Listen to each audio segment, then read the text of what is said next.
Hello, hello and good morning mga plantita. Sa flex ko lang uli itong isang halaman or damo na matatawag nyo dito na nakita ko dito sa aking garden. So ito yung tinatawag na tawa-tawa sa Pilipinas. Ang scientific name niya is Euphorbia hirta. So isa siyang klase ng weed or damo.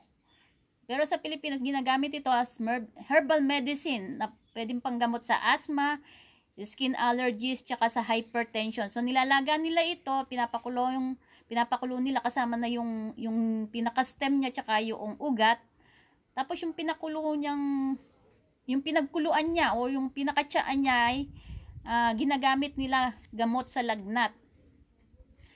Lalo na dun sa nung nagkaroon ng dengue outbreak sa Pilipinas. So ito yung mga hinahanap ng mga tao doon dahil sabi nila mabilis daw nakakapagpagaling ng dengue. So nakakapagpababa yung nakakapag-ayos ng blood clot. Kaya maganda siya sa dengue at saka sa malaria. So yan uli yung tinatawag na tawa-tawa sa Pilipinas. So makikita nyo siyang pakalat-kalat lang sa mga gilid-gilid ng daan. So tutuusin hindi nyo siya napapansin pero pwede siyang gawing tsaa na panggamot sa iba't ibang klase ng sakit. So okay din naman na meron tayong matututunan kahit paano sa ating paghahalaman. So hanggang sa muli mga kaplantita, see you again next time.